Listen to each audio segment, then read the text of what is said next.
Aloha, friends. Welcome to part 17 of our Exodus series. This one's called Paternal Instincts.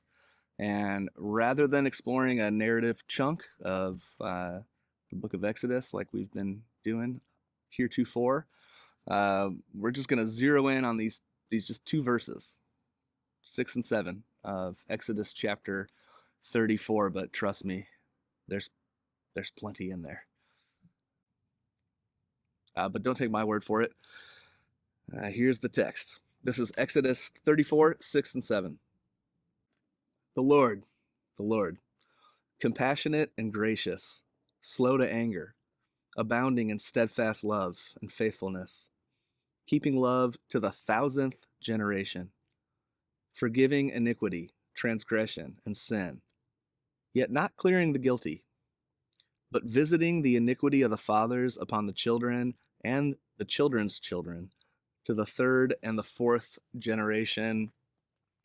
Some verses even say something along the lines of, but punishing the children and the children's children for the sins of the fathers. You know this one, right? I feel like somehow it's just such a tasty snack to the part of our brain that just seems like it insatiably craves for like bad news. I don't know how else we explain the fact that this complex, complicated, tiny little slice of Torah has become probably one of the most well-known verses in the Old Testament. Like, you've heard this one before, right? I assume. So I grew up in the church, and as such, I've been familiar with this verse for a long time. And whether by example or just by innate wiring, my brain did what most brains do when reading a text such as this, which is sort of kind of skim over the top part there, the whole bit about like God's graciousness and compassion and steadfast love and whatever else, and locking on to the section that seemed to signal impending doom. When I was a child, I read it like a child, which is to say something along the lines of like, oh gosh, God is going to punish me for something that my great grandpa did. I hope that he was a decent guy. As I got older, I was able to witness firsthand the catastrophic effect of introducing this concept into a marital argument with statements such as, "You sound just like your mother right now." And then it's just like kaboom. I'm not sure if that's where we got the phrase nuclear family from, but and also, side note, I don't know what anyone is hoping to ever accomplish by deploying that phrase. Like, here, this ought to help her start to see things from my perspective. So I came to understand this verse in Exodus as like a theological explanation concerning the nuclear scale energy behind a phrase as innocuous as you sound just like your dad right now. I think the reason that this short little verse has had such staying power for the past few thousand years is because it explains, or it touches on a reality that we consciously deny, but we feel in our bones, when the same anger that we knew in our dad flares up in us, the icy coldness, the shutdown that some of us experienced in our relationships with our moms, um, begins expressing itself through our body in our life. We make vows to never repeat the patterns that harmed us in our past. And then one day, looking back on life, we realize that those exact same patterns have been playing themselves out in our life, just in a different costume. I think maybe nobody in recent times has explored the intersection of hope and shame and remorse and family dynamics more than Bruce Springsteen. One of my all-time favorite songs is called "A Long Time Coming" by the Boss, and it contains these lines. When my daddy, he was just a stranger. He lived in a hotel downtown. When I was a kid, he was just somebody I'd see around, somebody I'd see around. Now, down below, pulling on my shirt, I've got some kids of my own. And if I had one wish in this godforsaken world, kids, it's that mistakes would be your own. Yeah, your sins would be your own. You know, we don't just inherit our parents' eyes or speech patterns or posture, we inherit their ghosts as well. See, we're all born into a story that's already in motion. And until we become conscious of this fact, uh, we just end up playing out our parents' unfinished business, convinced that it's somehow our own. Carl Jung wrote, "Until we make the unconscious conscious, it will direct our lives and we'll call it fate." That's because whatever remains unhealed in one generation doesn't just evaporate when the body leaves. It's spiritually, psychologically passed on to the next generation. Richard Rohr says this pretty succinctly when he wrote, "Pain that is not transformed is transferred." And so when you consider this verse through that lens, it feels like it's less about karma or curse, and it's more just a way to name the reality that whatever remains unhealed from the generation that came before us is just it's just passed on to the next one until someone has the courage to not only see it clearly but receive the healing and the grace that can actually transform the pain. So if we dig into the original Hebrew, we quickly realize that the English word sin is far too blunt an instrument to express the nuance of the original language. So there are three kinds of distortions. I think that distortions is the fairest word listed here in this verse that God forgives. The first word, awan, in English, iniquity. The literal translation means bent, twisted, or warped. When used figuratively, it means the inherited. When used figuratively, it means the inherited pattern, or we could say the crooked grain of family trauma. The second in Hebrew, pasah, English, transgression. The literal translation is to break away, to rebel. When used figuratively, it means something along the lines of the ego's willful acting out of unresolved patterns. The third, hata, the most common, sin. Literally, it means to miss the mark. It's an archery term. When used figuratively, it means to lose center, to fall out of attunement with divine love, presence. Now, in the Hebrew imagination, where the primary word for prayer is tefillah, which translates to something like to accurately judge oneself. Sin isn't about like a moral failure that God's angry about and is going to, punish you for at some point. It's a lot more complex. It's a complex cocktail of inherited trauma, of destructive coping strategies, and of pressure resulting from unhealed wounds. And what this text in Exodus is saying is that what we call sin It, it's actually a complex of distortions that we didn't invent or create for ourselves, but that were handed down to us in some way from the generations that came before us. And this isn't like punishment from God. These are just,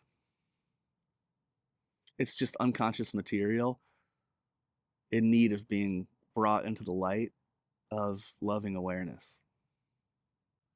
So the next line's kind of a doozy. It seems to go back and forth on itself a few times. Um, it goes like this: cleansing, God doesn't completely cleanse.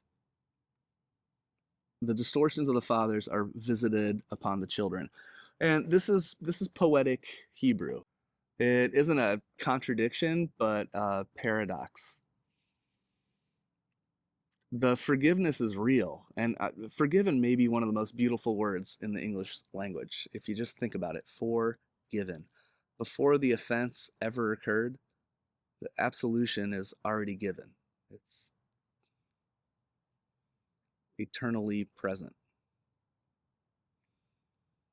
So the forgiveness is real, but the effects of the action, the sort of like the ripples of throwing a stone in that particular pond, are not immediately smoothed over, which is to say that grace does not erase consequence, that healing, as far as integration, requires a reckoning.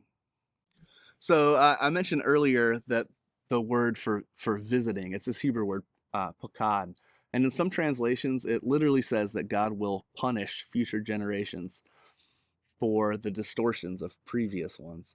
But the word pakad, it doesn't necessarily mean punish or judge. It means to visit. It's a morally neutral term. It's like it's like well, literally, it means to bring something that was hidden out into the light. And so what it means is that God will visit us, as in life will consistently offer us opportunities, aggravations, elations, stimulants, unbelievable experiences, synchronicities, moment after moment, that shakes us, rattles us, stirs us up, and contains the potential to bring shadow material to the surface. So when the text says that God visits the iniquity onto the generations that come after, um, uh, what it's saying is that for every generation to follow, life will continue to present opportunities to confront the distortions and the confusion, to meet it with loving awareness, and to open ourselves to the potential for transformation. And the pattern will continue until finally someone is brave enough to say that it ends here. So to re-render this verse poetically in a way that honors the complexity in the original language, it might go a little something like this. God forgives the bentness, the twist, the rebellion, the missing of the mark. And though the ledger is cleared, the effects still ripple outward. Mercy commingles with consequence. So God attends to the partner's distortions within the lives of the children, within their children's children, until mercy outweighs the echo 1,000-fold. So the message is that love is infinitely more enduring than distortion, but that distortion must be faced in order to be integrated and transformed. That is the redemptive pattern of divine love. Jesus is a really interesting case study on parent-child relationships. If you read what he actually says in the Gospels about family roles, you quickly realize that he is just about the most unlikely symbol for any kind of like campaign centered around family values. There are entire moral, political platforms built around a comically distorted perspective on how Jesus felt about the family. Attempts have been made for at least the last 50 years or so to present Jesus as some kind of defender of the nuclear family, domestic tradition, patriarchal order. This is this is patently absurd. Uh, Check this out. One day, Jesus is teaching in a crowded room, and his mother shows up. Now, his mother being Holy Mary, full of grace herself, uh, along with a couple of his brothers. And they can't get to him. The room's too crowded. And so they send along a message through the crowd that they'd like to speak with Jesus for a moment. And do you know what he said? Uh, who is my mother? Who are my brothers? And he pointed to his disciples and he said, here are my mother and here are my brothers. Whoever does the will of my Father in heaven is my mother and my brother and my sister. On one level, this feels like the spiritual equivalent of having your mom drop you off like a block away from the middle school, so you can just walk there on your own, and in an attempt to avoid the risk of potential embarrassment, acting as though you had just materialized here on the earth with no parents. And though I doubt that it felt like this to Mary and her other sons at the time, Jesus isn't like, he's not throwing shade at his family here. What he's doing is, well, much more profound. He's redefining family altogether. He's saying that your truest belonging is not biological, it's spiritual. It's not inherited, it's chosen. And that's individuation in sacred form, stepping outside of, beyond inherited roles, patterns, and into conscious participation with the divine. Another time, a man says to him, Lord, I wish to follow you. It's just, my father recently passed away and I have to attend to his burial rites. To any devout Jew, this was a sacred obligation. Neglecting that duty would mean social and spiritual uh, disgrace. So Jesus totally understands that. And he says, of course, man, you know, I'm around. Just holler at me. No, no, he says, let the dead bury the dead. As for you, you follow me. He essentially calls the man indirectly to break one of the 10 commandments and one of the most deeply, like, viscerally experienced social, cultural expectations. In that world, unclaimed bodies were tossed into a burning trash heap in a valley just outside the city gates to Jerusalem. It was called Gehenna. And it's where refuse and the remains of those who did not have the social connections to care for their bodies after their consciousness had departed. Gehenna was always smoldering. The fire was never quenched. And this was the true horror of the ancient world. Not eternal torment, but total isolation. Being cut off from relationship and memory. So when Jesus used Gehenna as a symbol of hell, he most likely didn't have in mind like what they call eternal conscious torment. What he's describing is the end game of disconnection, a soul consumed completely by its separateness.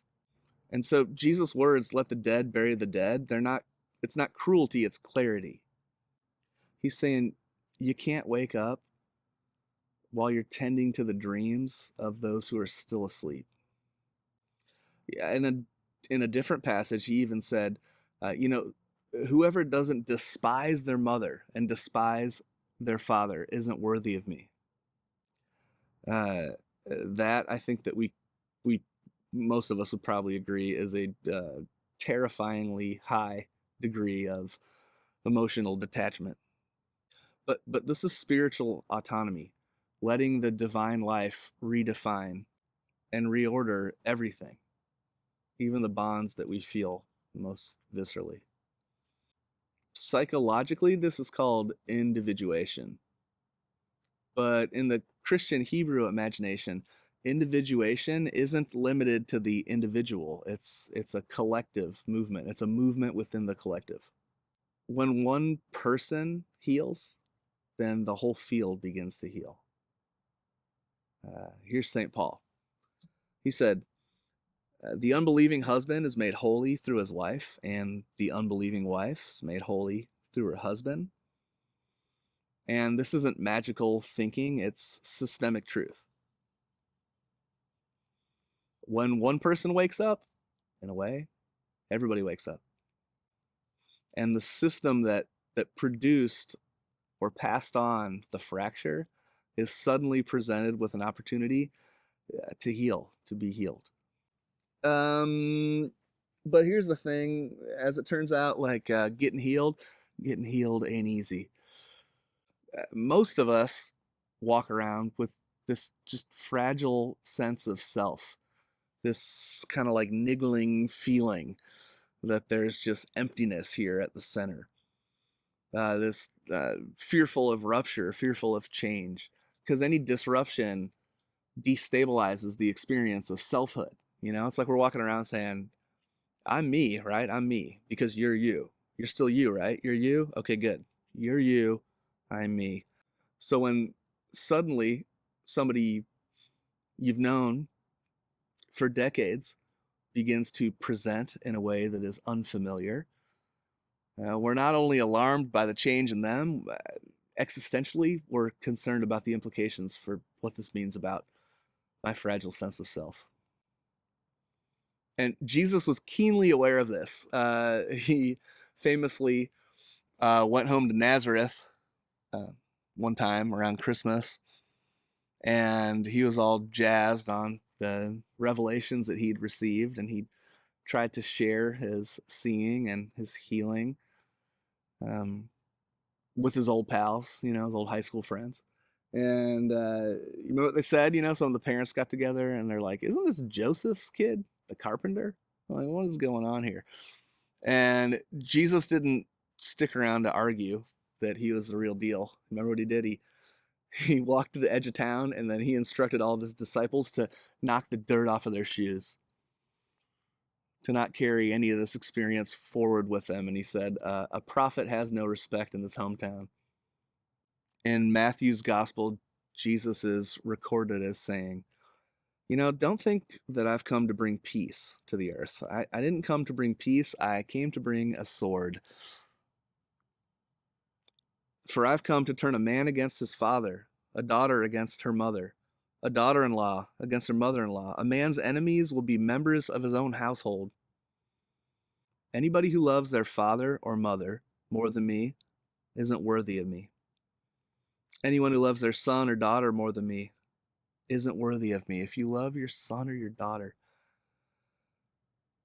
whoever doesn't take up their cross and follow me isn't worthy of me. Whoever finds their life will lose it, and whoever loses their life in my name will find it. We can spend an entire lifetime trying to be a good boy or a good girl, hoping that in some way it would redeem us. But underneath that obedience and virtue, if we look close enough, we see fear. Fear of seeing clearly, fear of what might unravel as a result, fear of rupture. Seeing clearly always costs something. It means confronting anger and grief and disappointment. Now, some people get stuck at this stage forever, just saying, look at what my parents did to me, instead of, my wounds aren't their fault, and my healing is theirs also. Separation is a necessary stage of love. And sometimes it takes some real anger to separate ourselves from something that we're so identified with. But if we stay conscious and present in it, the anger gives way to awareness, and awareness breeds compassion, and compassion heals, forgives, and forgets. And so the Exodus story keeps unfolding just in us. And it's a journey from bondage to freedom, from programming to presence, from curse to calling. And the same Spirit still speaks to every generation. You are the turning point in your family line. What your ancestors couldn't face, you can. What they twisted can be straightened out with your hands. It's time for that pattern to end.